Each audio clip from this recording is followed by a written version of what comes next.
come forward to be freed. And some 2,000 came forward. And the Spartans put garlands around their heads to indicate their freedom. They marched them up to the temple, and they were never seen again. In addition to maintaining a continuous formal war on the Helots, the government's main priority was legislating every aspect of life in Laconia. They would do the same things every day. They would roughly marry in the same age period. They would dress alike. They would talk alike. They would act alike. To ensure equality, the government created a system in which, in principle, no Spartan could be wealthier than any other Spartan. If there was a great difference in wealth or in obvious creature comforts, it would be disastrous. They forced the size of the farm that supported each warrior family to be perpetually the same size.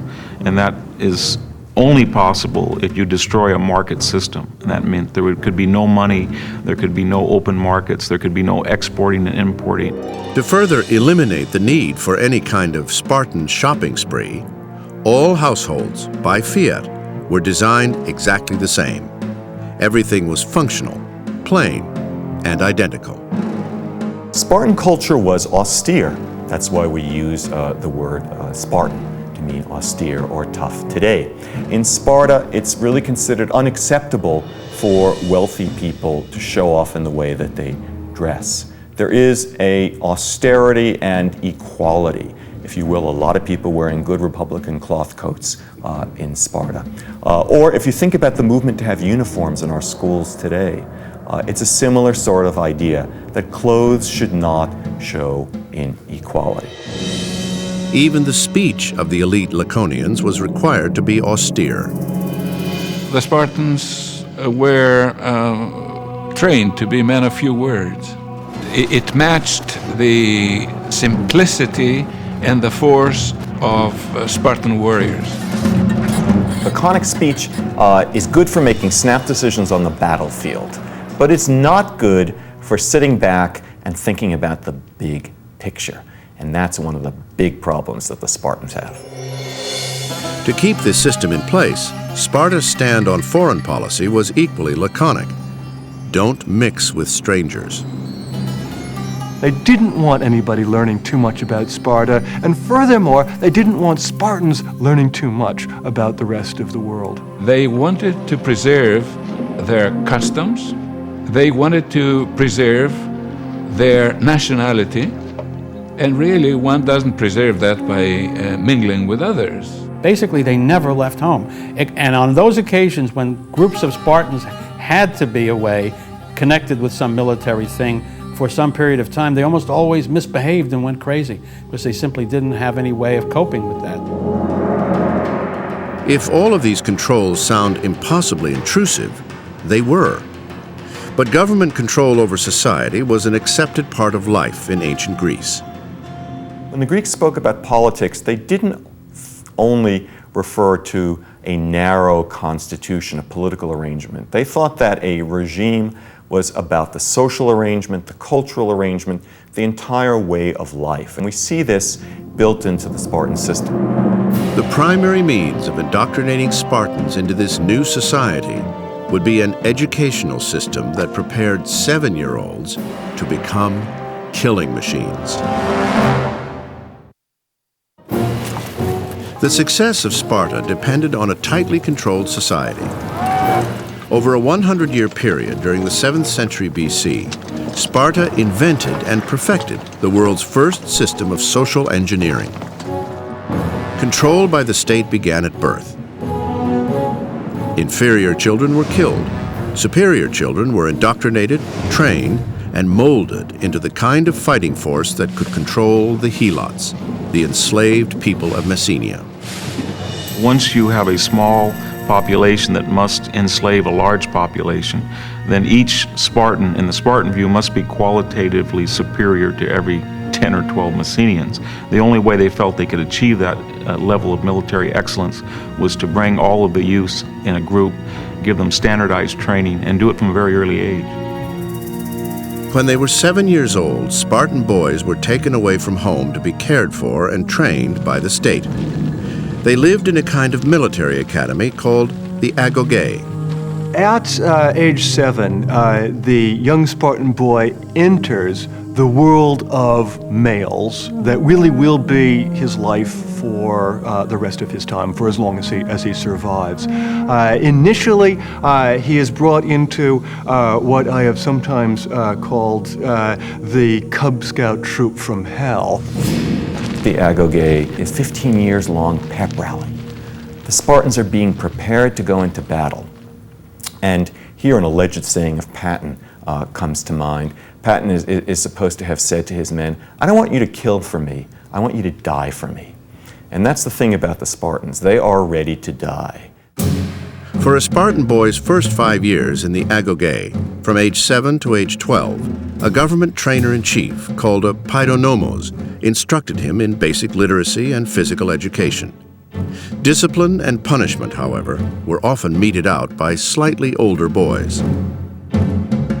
The way to think about it is as if the toughest kids from your junior high school were put in charge of you when you just entered first grade. It is, I think, a system that, in a sense, uses the potential cruelty of children towards one another in order to try to teach this Spartan kid, from the very earliest age, that he has to absolutely obey every order that he is given from anyone who is a superior. It is a terrifying sort of vision.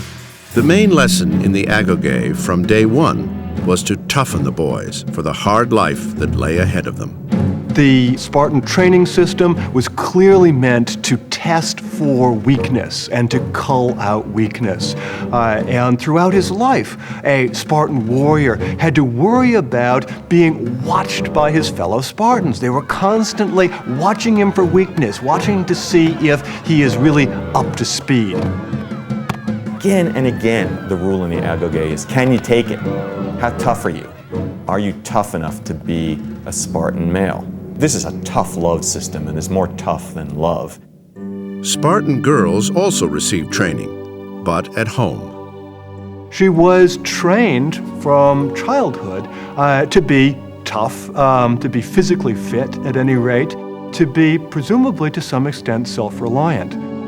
Because their raison d'etre was to produce strong sons to defend the community, they ate well, they participated in athletics, so they were, in a way, prime breeding specimens. At age 12, Spartan boys entered the second level of Agogé training, and conditions got much worse. Each boy was issued a single cloth cloak. This was the only garment they were allowed to wear year-round. They were also required to go barefoot, all in the name of toughening them physically and mentally. Anybody who's been to Laconia in the winter, you can see that the very idea that you would go barefooted or you'd have a single cloak would kill a modern American within minutes. Tired and cold, the boys were also hungry. The evening meals were cooked, if that's the right word, by the helot attendants. And they cooked absolutely horrendous food, apparently. And the most famous meal of the Spartans is what's called the blood soup. It's basically pork with a lot of blood floating around. Travelers to Sparta were appalled at the Spartan diet. One famous description was recorded by a visiting Sybarite from the north. He came to Sparta and he said, after sampling this soup, he now understood why the Spartans were so willing to die. The soup was not only bad, there wasn't enough of it. You get enough food to survive, but you don't get enough food to be happy. And so you're taught right away that if you want to get enough food to be happy, to feel full, you're going to have to steal it. That was done in part to keep them sharp, but also in part to teach them survival skills, because it was all part of the business of making a Spartan who would be the kind of guy who could manage to forage around the country and keep himself alive if he had to. A Spartan child who is caught stealing will be punished, and yet a Spartan child who does not steal will be regarded as a complete wimp. If you are very good at cheating and you don't get caught, then you in fact will flourish. The length one boy went to so as not to get caught was recorded by Plutarch. According to his account, a very hungry young boy stole a fox cub to eat. When a superior suspected he had stolen the fox, the boy hid the vicious little animal under his cloak.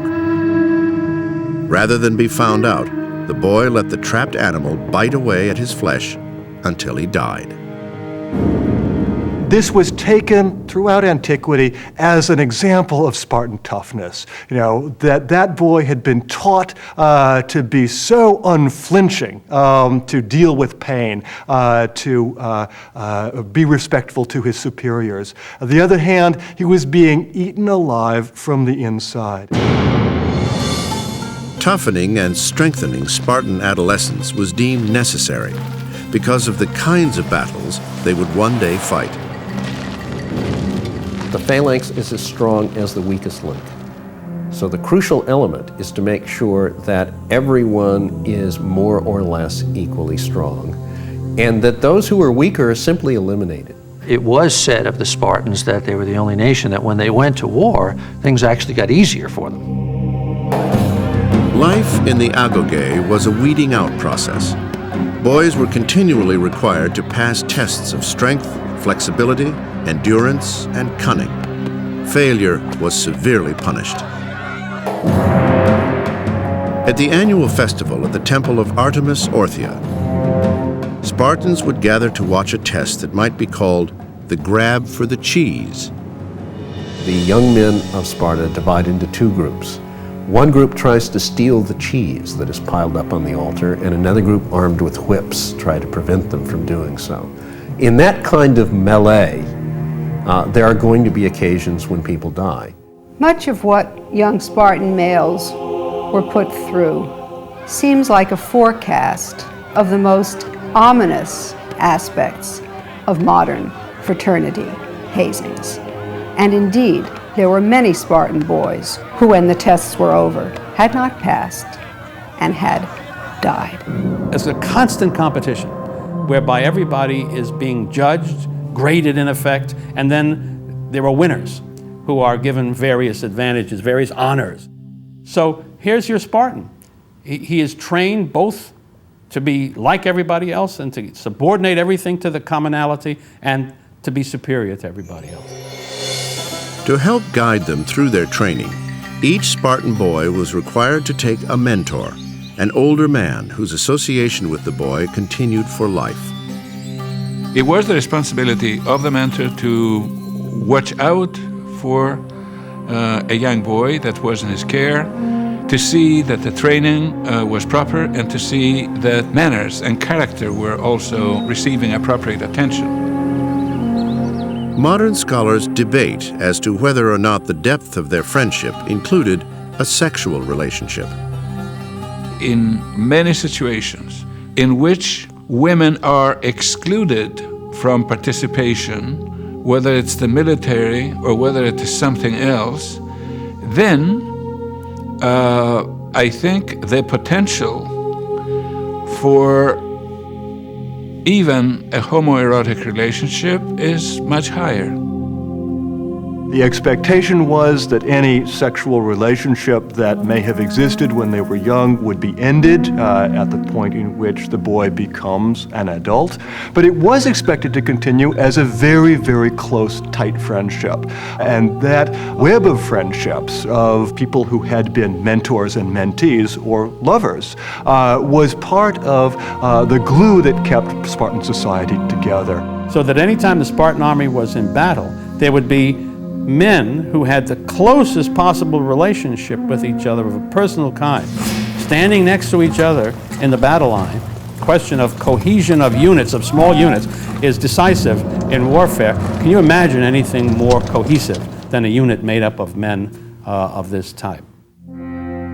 As a Spartan male grew older, he would be systematically introduced to two new and distinct, yet entirely practical experiences: marriage and cold-blooded murder.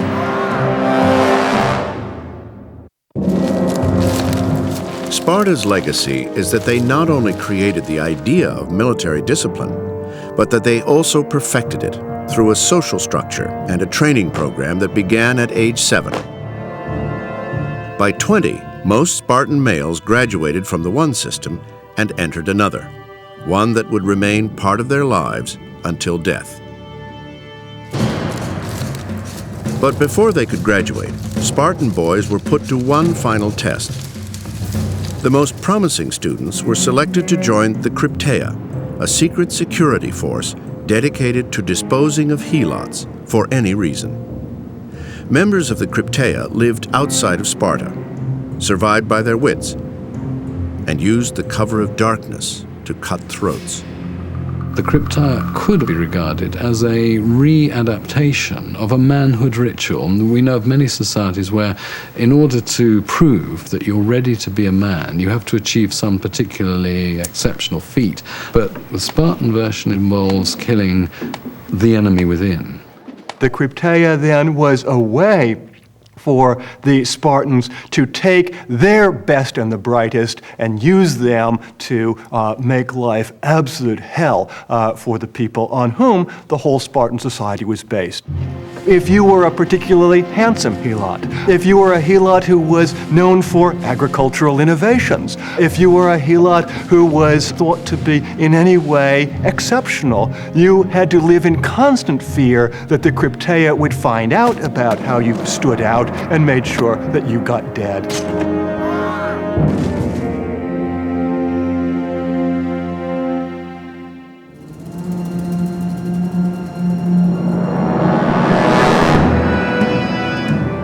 After their term in the Krypteia, Spartan males joined small regiments of 15 men each. These units were called Susidia, and they would be the Spartans' home for most of their lives. So this is just an absolutely key moment. You had to be accepted into a regiment, and really everything you were doing up to that point leads to this moment of acceptance. Although a Spartan's first duty is to his regiment, each man was also required to get married and produce children. To the outside world, this would seem to be a more pleasant aspect of Spartan life, since the women of Sparta were considered the most beautiful in the world. After all, Helen of Troy was originally a Spartan. But for Spartan men and women who had almost no contact with each other as children, courtship and marriage was just another form of duty to the state that carried with it some of the more strange rituals in Spartan society. You're really almost dealing with two separate societies, and their courtship rituals seems to reflect this. Marriages were arranged. There was no wedding ceremony. Instead, the nuptials took the form of a kind of ritualized abduction. The bride's hair was cut short, and she was dressed in a man's cloak. Then, the groom had to sneak into the house after dark in order to consummate the marriage. That was the beginning of their marriage, their married life. Singularly joyless, I think, ritual, and very significant. In fact, the only time newly married men were supposed to visit their own homes was after dark, with the sole purpose of impregnating their wives. This was part of Lycurgus's law, to keep passion alive, and so make it harder for the lovers to get together, make it more of an adventure, skulking away at night to meet in secret. And then as soon as they would consummate their love, the guy had to beat it back to his common mess, so that it was said that it was not uncommon for a Spartan husband never to have seen his wife in daylight until he was 30 years old. You're talking about a very strange society. When you think about these extraordinary checks on normal human impulses that were part of the picture. The purpose of marriage, according to the city-state, was to produce children, preferably boys. The only way a Spartan man can get his name on his gravestone is to have died in battle for Sparta. The only way a Spartan woman can get her name on her gravestone is to have died in childbirth. Reproduction was so crucial, in fact, that Spartans went to extraordinary lengths to make sure women had as many healthy children as possible. So we do have incidents, very strange incidents, where men invite younger men whom they think are better than they are to have relations with their wife with the idea that their offspring might in fact be better than themselves. It is this kind of eugenic tendency, the idea that once you've got a proven Spartan, that proven Spartan should continue in the genetic line of Spartans, is absolutely at the center of their concerns. All of these controls on marriage and family were designed to keep the men from being distracted from their main purpose, to drill and train, to terrorize the helots, and to uphold their own Spartan superiority. Whether the Spartans really believed in their heart of hearts that they were uniformly men of virtue, or whether, in his heart of hearts, a Spartan thought, wow, I wish I could have a weekend in Athens every now and again and have some fun. We don't know. But what we do know is that the Spartans created a vision of themselves as completely content with their perfectly virtuous lives. The great irony, however, was that even though they had the best trained military in the world, the Spartans didn't use it to fight other armies. It's a magnificent military machine, but the attitude of the Spartans seems to be, let's not risk it. Let's not use it. Let's admire it. Let's polish those shields, but let's not use them unless we have to.